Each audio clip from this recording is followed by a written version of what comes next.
Today I want to talk about a piece of music, or collection of songs, that I discovered actually purely by accident, and which in some ways have actually, if not changed my life, helped me form my life. They're written by Sting, who, if I'm perfectly honest, I was never a big fan of. In the early days of Police, my musical brain was somewhere else, and I was extremely opinionated when I was younger. I think I still am to a certain extent, but nowhere near as much as when I was in my 20s and 30s and 40s and even 50s. Very strong opinions on all sorts of things. And I find now that that's changing, and my mind is opening more to new music, new ideas, concept of the best doesn't maybe exist. Anyway, I digress. The piece of music I want to share with you today, and actually for the first time encourage you to listen to and give voice to, is a piece of music, or a collection of songs I should say, by the artist Sting, and it's called The Last Ship. And I'm going to put some chapters in the description below, so you can skip to the bits that you want. But for a little bit of background, one night back in 2013, the Sibelius loudspeakers were basically finished and were just coming onto the market, and quite a few people were listening to them and coming to hear them, and the listening panel were reviewing. And one night, my wife had just gone to bed, and I just saw that something was coming on BBC Two, and it was Sting, and he was sitting there on the stage, and the show was just about to start, and he was sitting down, and there were musicians all around him, and I think everything was in black and white, or it certainly, that's my memory of it anyway. And he started playing, and it was really enchanting. So I just listened a bit more and listened a bit more, and in the end it was really late at night, and I should have gone to bed. I had another busy day the next day, but I found myself just listening and getting totally engrossed. So I immediately went online and bought the CD, and actually this is all I have. I ought to go and buy the vinyl, because now there's apparently a lovely vinyl set of this. But it's really a profound work. And what is it about? The Last Ship actually is, the idea, the concept behind it was to have a musical on Broadway. And this film I saw was before it was put on stage. And the collection of songs on this CD, the original CD, was just the formulation of those songs, which would then get worked into a kind of musical. And Sting grew up in the northeast of the UK, on Tyneside, North Tyneside, and that was very famous for its shipbuilding and heavy industry. And he was brought up in a very working class environment, very tough, where men were men and they didn't show emotions. And the relationship between him and his father, and him and his friends. And I don't know how much of this is autobiographical, but it's important to remember that this is the 11th studio album of Sting, and it came out, I think, in 11 years after. Yeah, 11 years after. Let me just get my notes. 11 years after his previous album in 2003. And his father died, I think, somewhere around 1991. So his father had died at least sort of 10 years before he wrote this. And he wrote an album called The Soul Cages, which was a lot about the relationship between him and his father. But by the time The Last Ship compilation comes together, he's had time to reflect and to maybe mature the relationship, to understand it better. Because I remember when I lost my father, that you have so many conflicting emotions, and anger and and the feeling of regret and things you should have done or should have said. And here in this wonderful collection, it's no more yeah, painfully observant, and there's an absolute beauty. Now, the whole thing builds itself around the concept of the last ship being launched. And maybe the protagonists don't know that it's the last ship, but it opens with all different people rushing to get to the launching on time. And just like a Mozart opera, like with Ponte's lyrics for Marriage of Figaro, the lyrics on this are superb, but they also work on multiple levels. You can just listen and admire the beautiful melodies and the wonderful arrangements and the rich recording and excellent engineering for the album. Or you can think, oh, what does that mean? So when you're listening to this, you can look at all the different layers of the lyrics and spend time researching, oh, what could that mean? But you can also understand the story first time round. So I'm just going to grab my trusty iPad here and we'll open with The Last Ship, the title opening track.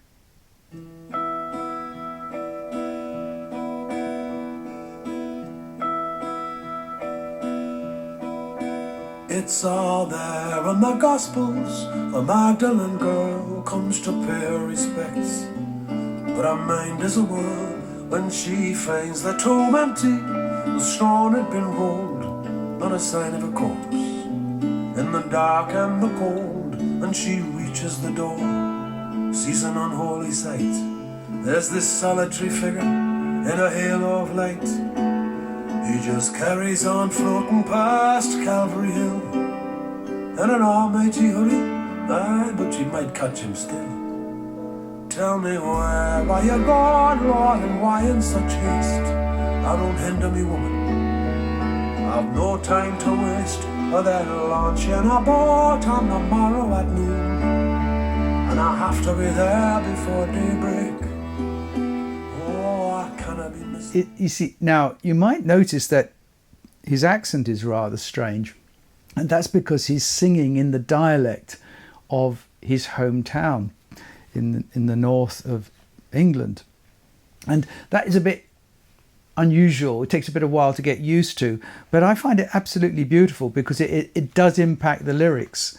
And as I say, he's writing on lots of different levels. So in this song, there's going to be a reference to Balthazar's feast, and whereas this beautiful, he's really so gifted with his writing. Let me just read that to you.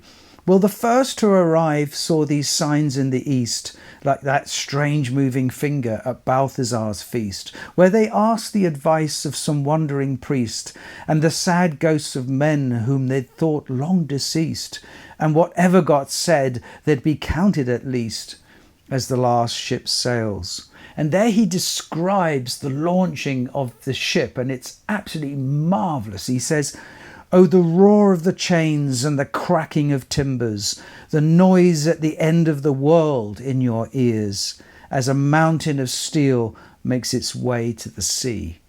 It's absolutely marvellous stuff. And so let's just rejoin this here a little bit more. Lord himself, resurrect me, for nothing will stop me. I have to prevail through the teeth of this tempest, in the mouth of a gale. May the angels protect me if all else should fail, and the last ship sails. For the roar of the chains and the cracking of timbers, the noise at the end of the world in your ears, as a mountain of steel makes its way to the sea, and the last ship sails.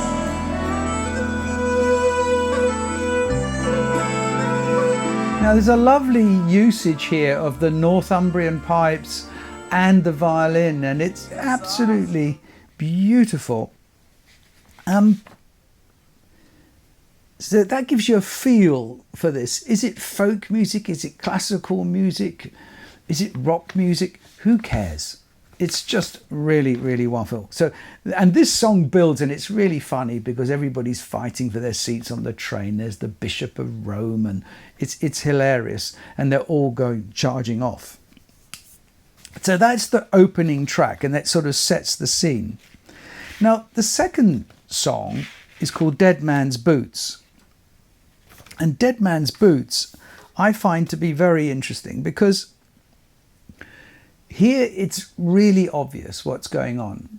His father, who's worked in the shipyard all his life, and probably his father before him, is desperate for his son to join him in the shipyard and take over. And he's got this old pair of boots. And there's his son, and I don't know obviously if it really is Sting or is metaphorically him. And he's saying, you know, I'm not going to wear your boots. He says, well, just try them on. He says, no, I'm not going to do it. And it builds until he, you know, Sting gets really, really angry. He says, no, I'm never going to do it. And I'm nothing like you. And I'm ba-da-da-da-da. And then storms off. And this is so true of life. But it's beautifully done. Let's just, perhaps we should just have a little bit of this. Again, a beautiful opening, gentle opening.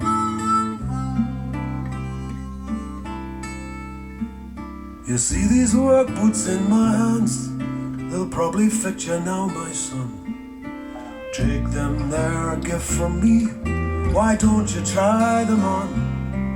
It would do your old man good to see you walking in these boots one day, and take your place among the men who work upon the slipway.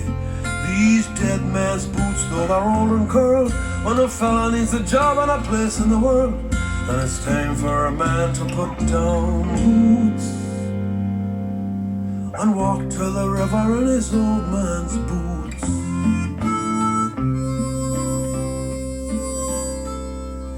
He said, I'm nearly done in asking this, to do one final thing for me. He was using a bit of emotional black word. But a sapling, and you think that you're a tree. If you need a seed to prosper, you must first put down some roots. Just one foot then the other, in these dead man's boots. These dead man's boots, though they're way down the hill, they could walk there themselves, and they probably will. There's a place for you there to sink your roots, or take a walk down the river in these dead man's boots. I said, why in the hell would I do that? And there the song develops in the way that I've much described.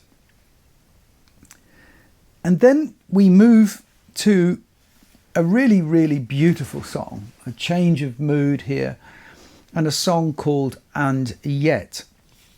Now, you've probably noticed already that the arrangements are lovely, the recording is lovely, the bass is not exaggerated, all the instruments are beautifully separated. The musicianship is fantastic. I'll put a link in the description to the Wikipedia page, which lists all the musicians. There are just far too many to mention here and to single out. That would be a shame. And the song, yes, is called And Yet. And this also demonstrates to me so clearly the genius of his writing. And he says here, some nights I'd lie on the deck and I'd stare at the turning of the stars, those constellations hanging up there from the cables and the rigging. I wonder if she saw the same or managed to recall my name. But why would she ever think of me, some boy she loved who fled to sea? And why waste time debating whether she'd be waiting for the likes of me? Now, when you break that down, this is the depiction of obviously the young man not doing what his father says, going into shipbuilding, but running away to be a sailor on the boat. But Sting has managed to visualize lying on the deck of the boat, looking up at the stars. Okay. But what he does is he doesn't just say lying on the deck and staring at the stars. He says the turning of the stars. So for those of us who've ever spent our time looking at stars, you'll know that when you've been looking at them for more than 5 or 10 minutes, that they turn in the sky. And it's that turning and that continuity that he brings so beautifully into the song, but also the fact that he talks about seeing them through the rigging, and it's, I think, through the cables and the rigging, it gives you such a beautiful image of lying on a ship, probably on a moonlit night, with the stars and the cable and the rigging and the romance of it all. And that moment of lying there and reflecting back on his life, I wonder if she'd still think of me. And I don't know about you, but that's how I feel sometimes. You're lying maybe alone, at night time, or you're alone on a hillside or wherever, or walking, and you just think about a relationship or a sibling from years and years ago, and you're thinking, I wonder if they still think of me. I wonder what life would have been like had I done this, had I done that. And I think this is such a beautiful, personal song. And it's full of passion and emotion again. And I think it's definitely worth a little bit of our time. And it opens with lovely seagulls and the image. The strain on the sunrise, disguised in the mist this morning. It's 8 a.m. A seagull shouts a sailor's warning. This sky, this bend in the river, slows down and delivers me. The tide rolls back and all my memories fade to black. And yet I'm back. This town is a strange magnetic pull, like a homing signal in your skull. And you sail by the stars of the hemisphere, wondering how in the hell did you end up here. It's like an underground river or a hidden stream that flows through your head and haunts your dreams. And you stuff those dreams in this canvas sack, and there's nothing around here that the wide world lacks. And yet, you're back. Some nights I'd lie on the deck and I'd stare at the turning of the stars, those constellations hanging up there from the cables and the rigging. I'd wonder if she saw the same, or managed to recall my name. Why would she ever think of me? Some boy she loved who fled to sea. Isn't that wonderful? Beautiful arrangement, beautiful singing, lovely melodies. Some of the melodies on this album, I'm not kidding, I think are worthy of Schubert. This, the arrangements, the quality of the writing is superb. Now let's move on to the next track, which is, of course, August Winds. And this is the description of him and the August, the winter turning and coming in. And it's a lovely, lovely song. I'm not going to play them all for you because you will discover them, of course, in your own time. But the track that comes next after that one is The Language of Birds. And I find this really, really powerful. When you've lost a loved one in your life, sometimes someone who knew them as a friend or whatever, or another relationship than for yourself, will come to you at the funeral and tell you something about that person. And I remember at the funeral of my father. My father was a very serious man. That's how he came across to me, and very, very strict. And most of my friends were quite scared of him when they came to visit me. And I remember at his funeral that a colleague of his, someone who worked with him or for him in his architectural practice in London, came up to me and started telling me about my father and what fun he was to work with and how he always said something funny to say. And it was an opening of a world that I just didn't know existed. And here we are in The Language of Birds. a person coming up to Sting or the character and explaining about his father. Now, his father in the north of England kept pigeons, and this was something which was very popular actually here in Belgium, and certainly in the north of England was taken very seriously, and they used to race pigeons. And so he says here, your old man had a cage for his pigeons, but that's really where he kept his soul. And when he watched them fly, he would see himself. At least that's how it was told. A man builds a cage with the tools he is given. His casket is sealed with a riveter's gun. This solitary madness is where he is driven. It was him who was trapped in the soul cage, son.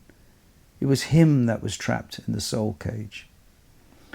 I know that he loved you, but he hadn't the words. He'd be easier speaking the language of birds. For to speak of emotion, it just wasn't done. It was him who was trapped in the soul cage, son. It was him who was trapped in the soul cage.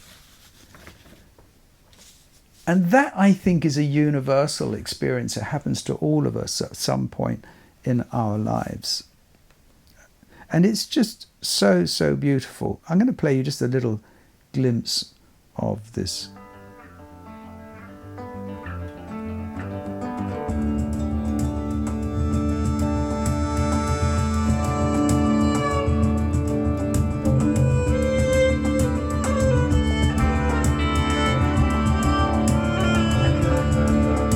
They say there's an underground river that none of us can see, and it flows through winding tunnels on its way to attack the sea.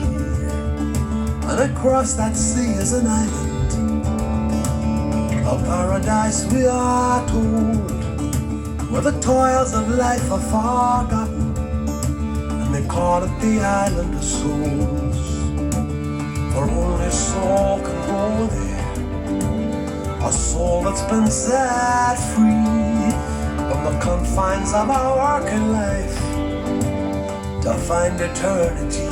Here comes the advice. Our old man had a cage for his pigeons, but that's really where he kept his soul. And when he watched them fly, he would see himself. At least that's how it was told. But his soul was still trapped in the cage, son. Why the bird... And so these constant changing rhythms and keys just lifts and guides you through this collection of songs. So it never becomes slow, dull or tedious in any shape or form. The next track is called Practical Arrangement. And it's almost embarrassing looking back on it. It's like those times when you think back on situations in your life where you really tried to force something which you knew at the time didn't make sense. And when you look back on it, you say to yourself, why did I do that? It's so embarrassing. And this practical arrangement, here the singer is obviously madly in love with someone, and he's desperately trying to persuade her that they should live together. Now, she's obviously got a son or a child, and he wants to be the father of the child and all the rest of it. And you can tell that she doesn't love him. And this theme comes back later on in this collection of songs in a very poignant way. But it's such a beautiful song. I'm just going to play you a little bit of the opening.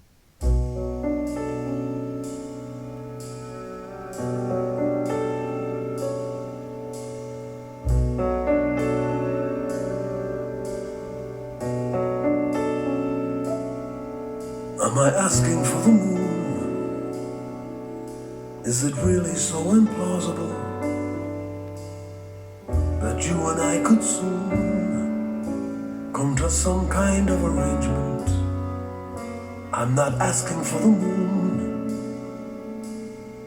I've always been a realist when it's really nothing more than a simple rearrangement.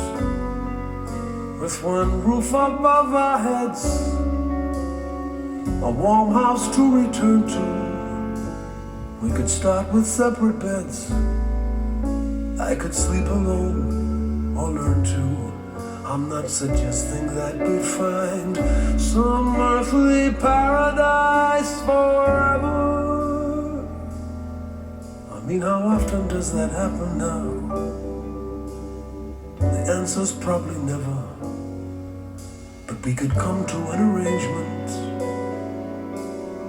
a practical arrangement, and you could learn to love me, given time.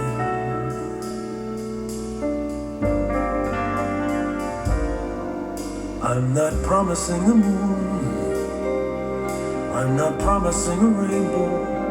It's a wonderful just arrangement. A practical solution to a solitary life. I'd be a father to your boy, a shoulder you could lean on. How bad could it be to be my wife? With one roof above our heads, a warm house to return to.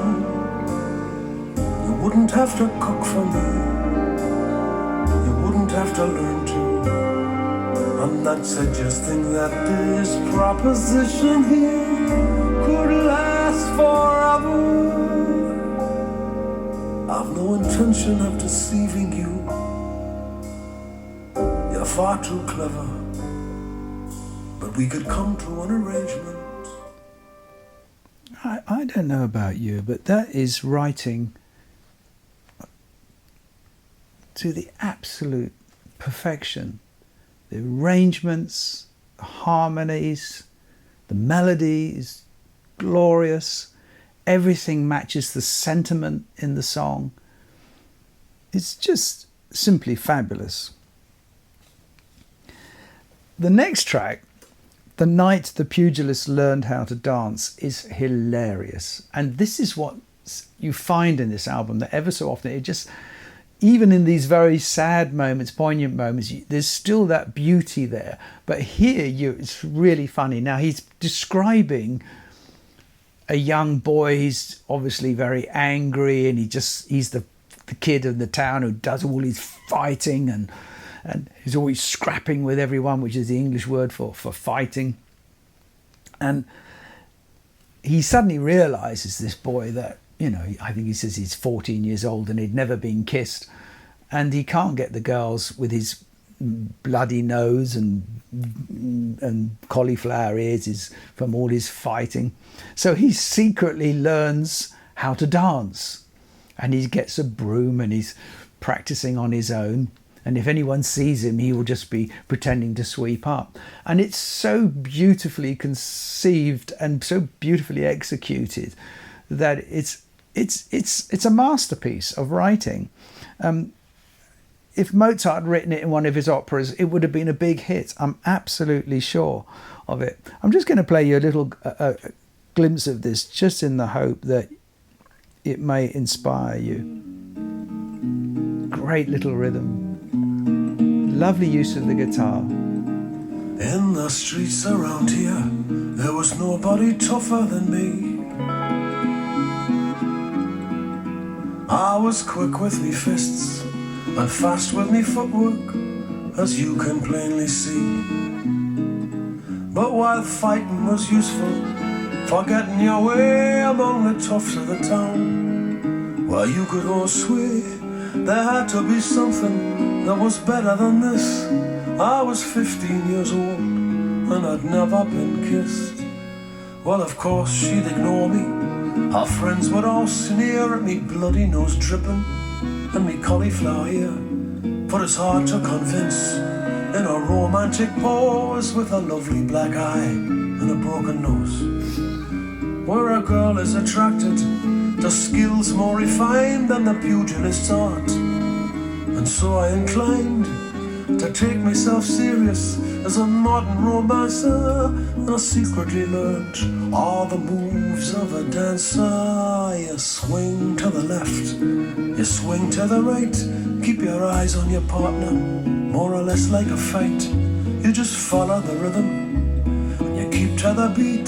The important thing's never to look at your feet.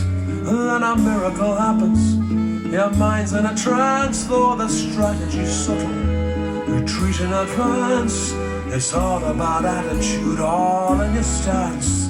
Attention to detail, leaving nothing to chance. Marvelous. Which explains how the pugilist finally learned how to dance.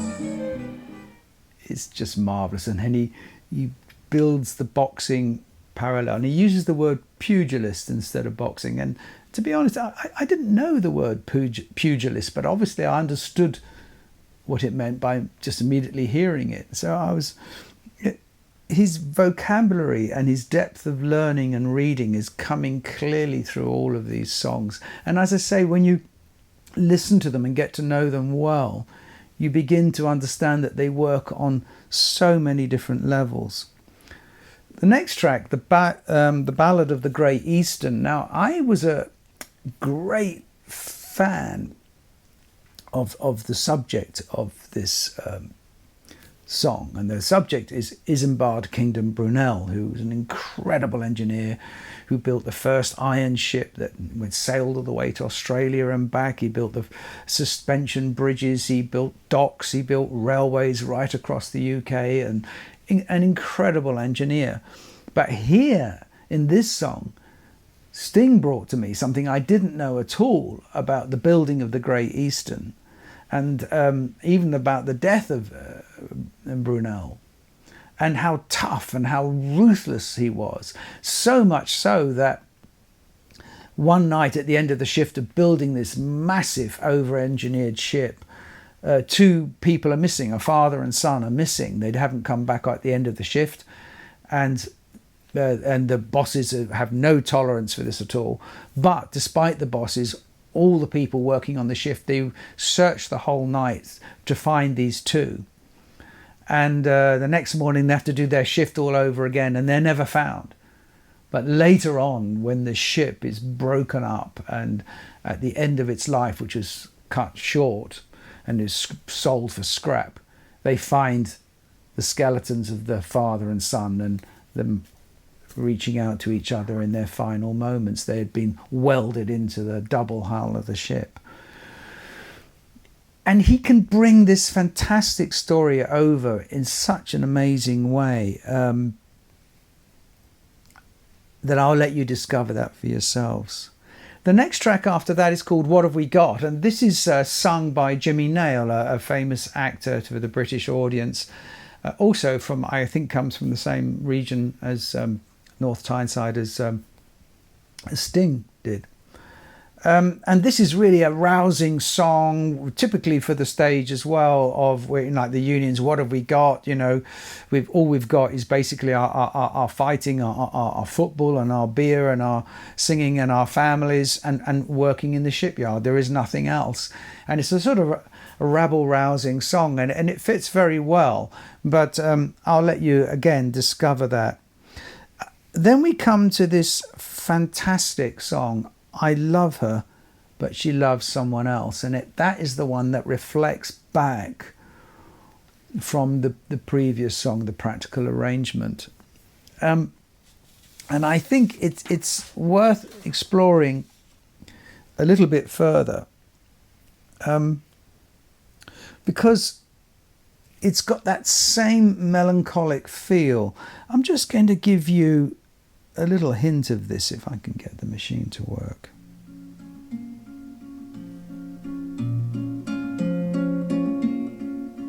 When a man of my age shaves his face in the morning, who is it stares back and greets him? The ghost of his father long dead all these years, or the boy that he was, still wet in the ears, or the terrible son of all of his fears, in the eyes of this stranger who meets him. Now, so the song is opening with Sting, or the character in question, looking into the mirror and asking himself, who is this?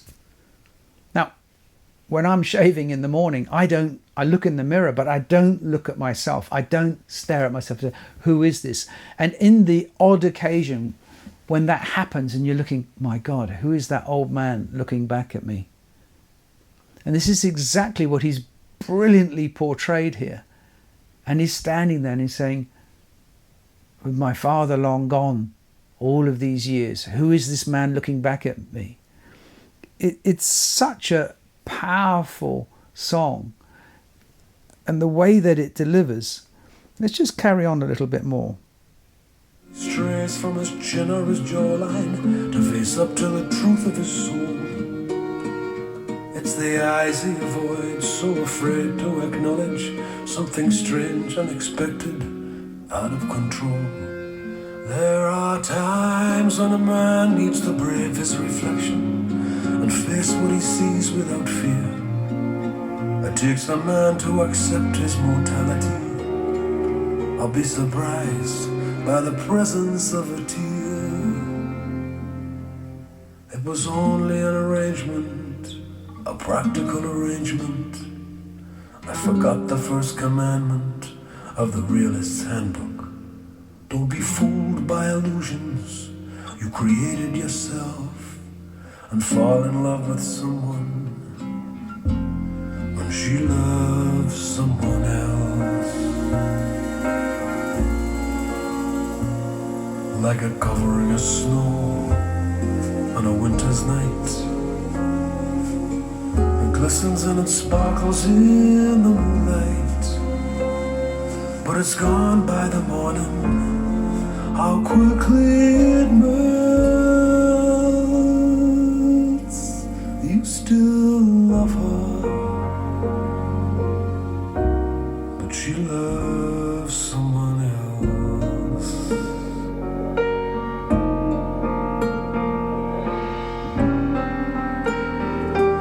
And where does that leave you, you self-styled man of vision? That is genius writing at the very, very highest level. That way of portraying the person looking back at himself and asking all those questions. And at that moment, at the age of 61, which he is when he's writing this album, you know, becoming aware of his own mortality, his own aging, and asking those big questions. And yet it's just so beautiful, isn't it? I mean, the melody, the orchestration is absolutely superb. And now I'm going to talk about the penultimate on this. Now, the album comes out in lots of different formats. You've got a double album on vinyl, you've got CDs, you've got DVDs, the recording, the visual of probably the program that I saw. I haven't really researched it all, to tell you the truth. I'm just in love with this.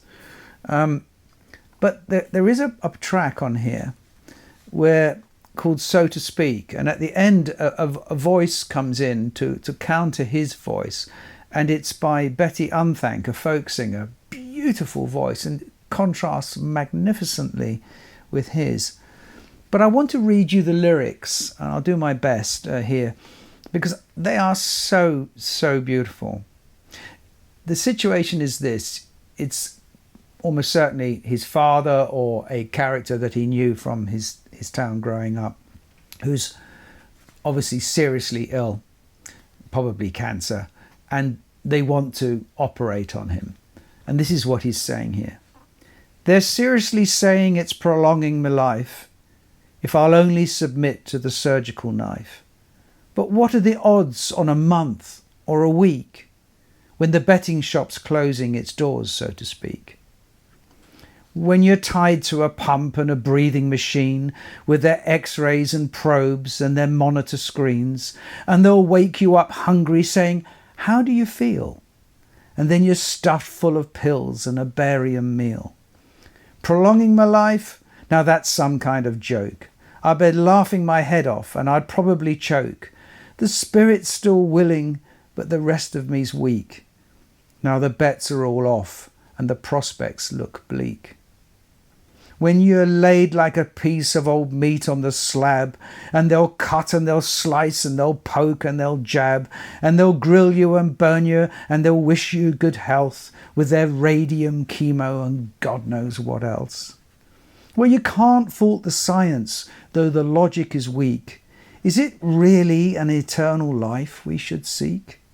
That ship has sailed, that ship has sailed, that ship has already sailed, so to speak. Our mission is more than a struggle for breath, for a few extra rounds and a fight to the death. When our mission is love and compassion and grace, it's not a test of endurance or a marathon race. For love is the sabre and love is the shield. Love is the only true power we wield. And eternal love is all you should seek. That ship will be ready to sail, so to speak.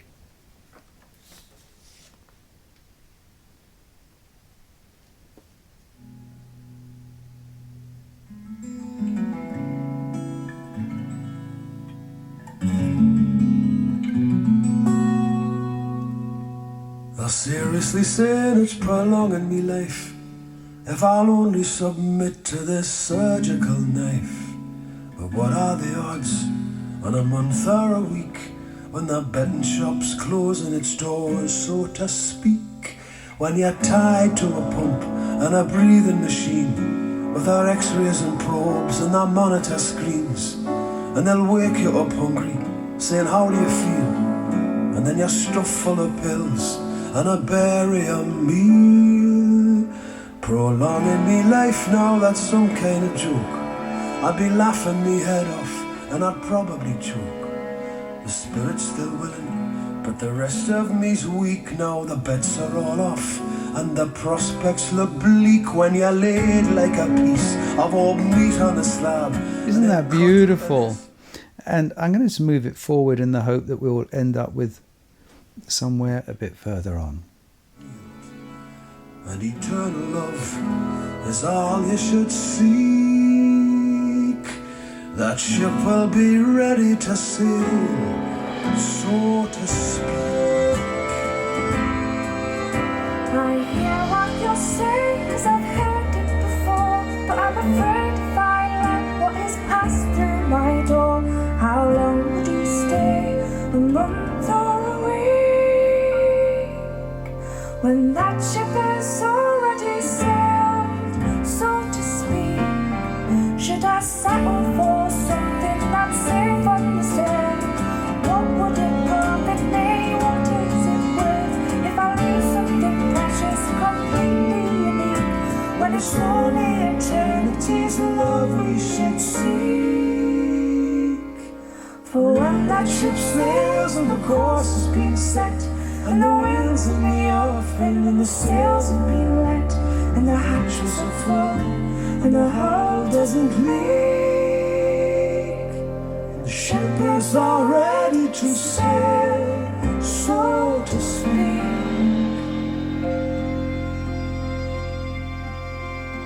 I'm tired and fading and blue.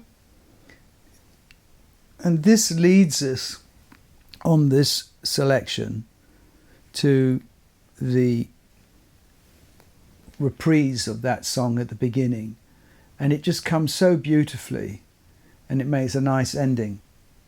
Well, I'm just going to remind us of how that last ship begins. Let's just hear it from there. Just like at the beginning. Aye, the footmen are frantic in their indignation.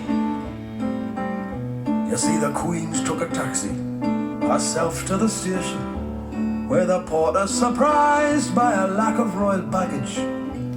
Bustle her and 3 corgis to the rear of the carriage, for the train it is crammed with all Europe's nobility, and there's none of them famous for their compatibility. There's a fight over seats, I beg pardon your grace, but you'll find that one's mine, so get back in your place. Ah, but where are they going? All the porters debate why they're going to Newcastle, and they daresn't be late, for their lunch on a boat on the tiny high tide. And they've come from all over, from far and from wide. Here's the old Dalai Lama, I and the Pontiff of Rome. Every palace... It's just so funny. There's the Dalai Lama and the Pontiff of Rome, and you get this fantastic image of them all fighting for their seats, and the fact that these nobility are no better behaved than the people, his comrades and the people he worked with on the shipyards, or his family and friends, that they're just humans and they all want to this big thing. And it has a very, very grand ending, to be honest with you. Here we go, a little flavour. End of the world in your ears, as a mountain of steel makes its way to the sea, and the last ship sails.